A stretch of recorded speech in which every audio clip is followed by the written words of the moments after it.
Bismillahirrahmanirrahim. Assalamualaikum warahmatullahi wabarakatuh. Alhamdulillahi rabbil alamin. Wassalatu wassalamu ala ashrafil anbiya wal mursalin wa ala alihi wa sahbihi ajma'in. Amma ba'd. Firman Allah Subhanahu wa taala di dalam surah Al-Baqarah ayat 183 yang berbunyi, A'udzu billahi minasyaitonir rajim. Ya ayyuhalladzina amanu kutiba alaikumus siyamu kama kutiba alal ladzina min qablikum la'allakum tattaqun. Yang bermaksud, wahai orang-orang yang beriman, kamu diwajibkan berpuasa sebagaimana diwajibkan atas orang-orang yang dahulu daripada kamu, supaya kamu bertakwa. Sadaqallahul azim. Alhamdulillah, di kesempatan video kali ini saya Muhammad Hilmi bin Zakaria bernomometri A184155 akan membentangkan satu tajuk yang tidak asing lagi di kalangan masyarakat dunia Islam kita pada hari ini, iaitu syarat wajib puasa dan rukun berpuasa. Sebelum kita pergi lebih jauh lagi mendalami apakah itu syarat wajib puasa dan rukun berpuasa, seeloknya kita mengetahui dulu apakah erti dari puasa itu sendiri. Puasa dari segi bahasa ialah menahan diri, manakala dari segi istilah pula ialah menahan diri daripada melakukan perkara yang membatalkan puasa bermula dari terbit fajar shadiq hingga terbenam matahari yang disertakan dengan niat. Bermulanya puasa iaitu pada terbitnya fajar shadiq, iaitu pada waktu subuh, dan habisnya waktu puasa itu pada terbenamnya matahari, iaitu pada waktu maghrib. Alhamdulillah, kita telah faham apakah itu erti puasa. Jadi seterusnya, mari kita sama-sama mengetahui dan mempelajari apakah itu syarat wajib berpuasa. Syarat wajib berpuasa terdiri daripada beberapa perkara. Pertama, beragama Islam. Kedua, mukallaf. Ketiga, sihat akal. Keempat, mampu menunaikan puasa. Kelima, suci daripada haid dan nifas dan segala perkara-perkara yang uzur. Baiklah, kita telah sama-sama memahami apakah itu syarat wajib berpuasa secara ringkas. Marilah sama-sama kita pergi kepada penerangan yang seterusnya. Seseorang itu wajib berpuasa pada bulan Ramadan apabila telah sempurna syarat yang telah saya sebut tadi. Pertama, beragama Islam. Agama Islam di sini bermaksud semua orang Islam dan tidak termasuk orang kafir, kerana orang kafir tidak wajib berpuasa. Orang kafir tidak dapat dihukum di dunia ini kalau dia meninggalkan puasa, kerana kewajipan puasa itu tidak terkena kepadanya. Sesungguhnya dia akan mendapat hukuman yang berat nanti di akhirat. Ada sesetengah ulama mengatakan bahawa orang kafir juga diberati hukum berpuasa itu sendiri kepada diri mereka, dan mereka tidak melaksanakannya kerana mereka akidahnya mengingkari perintah Allah Subhanahu Wa Taala. Mereka akan diazab berlipat kali ganda berbanding dengan orang Islam kerana mereka diberati hukum berpuasa dan mereka mengingkari perintah Allah SWT dengan akidah yang terpesong. Itulah sebabnya mereka diazab berlipat kali ganda berbeza dengan umat Islam, kerana umat Islam, jika mereka tidak melakukan puasa, mereka akan diazab di akhirat nanti dengan tidak berpuasa sahaja, tetapi akidahnya masih selamat dan tidak dihukum. Kedua, mukallaf, iaitu seorang Muslim yang baligh dan berakal. Kalaulah seseorang Muslim itu hilang salah satu sifat ini padanya, maka ia tidaklah dikatakan mukallaf lagi. dan dia tidak wajib melakukan puasa. Hal ini berdasarkan hadis yang diriwayatkan oleh Ali radhiyallahu anhu bahawasanya Rasulullah sallallahu alaihi wasallam bersabda, maksudnya diangkat kalam dari 3 keadaan, dari orang yang tidur sehingga dia bangun, dari kanak-kanak sampailah ia bermimpi, dan dari orang gila sampailah ia waras. Riwayat Abu Dawud. Ketiga, sihat akalnya. Di sini bermaksud bahawasanya jika dia mengalami suatu gangguan jiwa iaitu gila ataupun tidak waras seketika, maka ia tidaklah wajib berpuasa. Apabila ia sudah waras, maka ia perlu berpuasa. Keempat, mampu menunaikan berpuasa.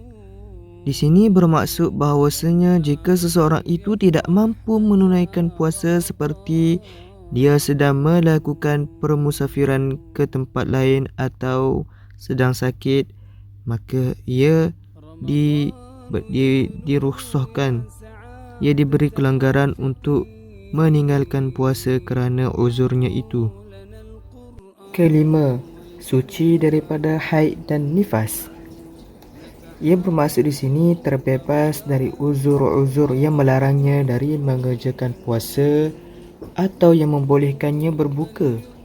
Uzur yang melarangnya daripada berpuasa ialah haid dan nifas. Apabila ia sedang haid dan nifas, maka tidak wajib lagi ia berpuasa kerana ia dalam keadaan kotor. Kedua, hari gelap, iaitu sehingga tidak melihat tanda-tanda siang. Tetapi jika masa gelap itu berlalu walaupun sekejap, maka wajib berpuasa. Adapun uzur yang membolehkan kita untuk berbuka puasa ialah sakit yang menyebabkan boleh mendatangkan kerosakan atau kemudaratan kalau ia terus berpuasa. Maka dalam keadaan demikian, wajiblah ia berbuka puasa untuk menjaga kemaslahatan diri. Kedua, perjalanan yang jauh yang tidak kurang dari 83 km dengan syarat bahawasanya perjalanan itu adalah perjalanan yang diizinkan syarak, dan disyaratkan bahawa perjalanan itu mesti satu hari atau lebih. Adapun apabila seseorang itu berpuasa pada awal pagi, kemudian dia melakukan perjalanan setelah petang atau setengah hari, maka ia tidak boleh berbuka pada hari itu walaupun perjalanan itu jauh. Alasan yang membolehkannya ia berbuka ialah firman Allah Subhanahu taala di dalam Al-Quran dalam surah Al-Baqarah ayat 185 yang bermaksud, dan sesiapa yang sakit atau dalam musafir, maka bolehlah ia berbuka. Kemudian wajiblah ia berpuasa sebanyak hari yang dia tinggalkan itu pada hari-hari lain. Ketiga, lemah daripada mengerjakan puasa. Orang yang tidak sanggup berpuasa, maka wajib ia tidak berpuasa. Maka tidak wajib ia berpuasa, seperti orang yang sudah sangat tua, kerana puasa ini diwajibkan kepada orang yang mampu berdasarkan firman Allah Subhanahu wa taala di dalam Al-Quran di dalam surah Al-Baqarah ayat 184 yang bermaksud, dan wajib atas orang-orang yang tidak terdaya berpuasa kerana tua dan sebagainya membayar fidyah, iaitu memberi makan orang-orang miskin. Itulah tadi huraian dan penjelasan mengenai syarat wajib puasa secara mudah difahami dan dihayati dengan mudah dalam kehidupan. Alhamdulillah, dengan penerangan tadi kita dapat memahami secara ringkas dan secara mudah apakah itu syarat wajib puasa. Seterusnya, marilah sama-sama kita menghayati apakah itu rukun puasa. Puasa mengandungi 2 rukun, iaitu niat berpuasa dan menahan diri dari hal-hal yang boleh membukakan puasa kita, iaitu membatalkan puasa. Adapun niat berpuasa adalah berbunyi seperti ini. Nawaitu sawma ghadin an adai fardhi ramadana hadhihi sanati lillahi ta'ala. Sahaja aku berpuasa esok hari menunaikan fardu bulan Ramadan tahun ini kerana Allah Ta'ala. Dalam niat itu perlu ada tabyid, ta'yin dan al-iktikrar. Iaitu tabyid, apakah itu tabyid? Tabyid ialah berniat pada waktunya, iaitu pada waktu malam atau sebelum terbit fajar. Fajar itu waktu subuh. Dan kedua, ta'yin, iaitu seseorang itu hendaklah berpuasa dan niat dalam hatinya tentang puasa yang dikerjakan. Dia mestilah berazam dalam hatinya bahawa ia akan berpuasa Ramadan esok.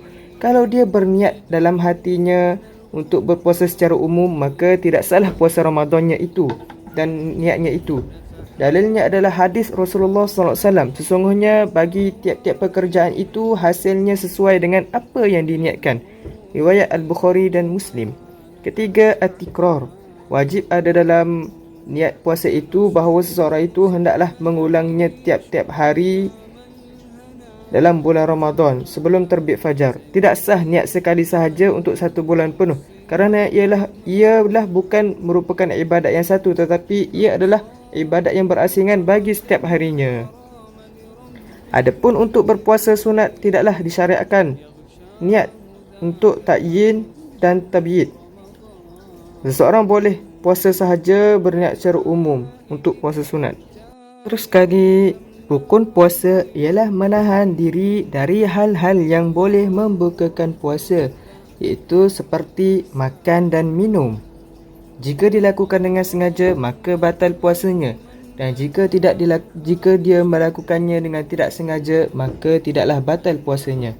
Kerana ada hadis Rasulullah SAW yang bermaksud, sesiapa yang terlupa bahawa dia sedang berpuasa, lalu ia makan atau minum, maka hendaklah ia menyempurnakan puasanya, iaitu tidak membatalkan puasanya, kerana Allah lah yang telah memberi makan dan minumnya. Hadis riwayat Muslim dan Al-Bukhari. Dan menjaga diri daripada membukakan puasa ialah memasukkan sesuatu ke dalam rongga-rongga yang berlubang seperti dalam tubuh manusia, iaitu hidung, mulut, telinga, dubur, kemaluan dan sebagainya.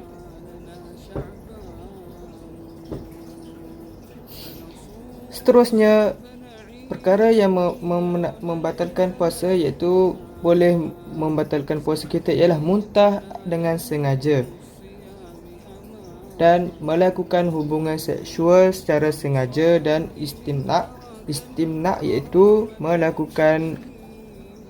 mengeluarkan air mani, dan keluar haid dan nifas, serta gila dan murtad.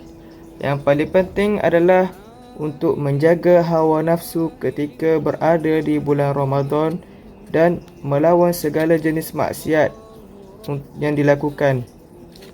Dan itu berakhirlah perbincangan saya, iaitu mengenai tajuk syarat wajib puasa dan rukun puasa. Segala yang baik itu datang daripada Allah dan yang buruk itu datang daripada diri saya sendiri. Saya sudahi dengan wabillahi taufiq wa hidayah. Wassalamualaikum warahmatullahi wabarakatuh. Sekian, terima kasih. يدنو يا سعادة خافقين يدنو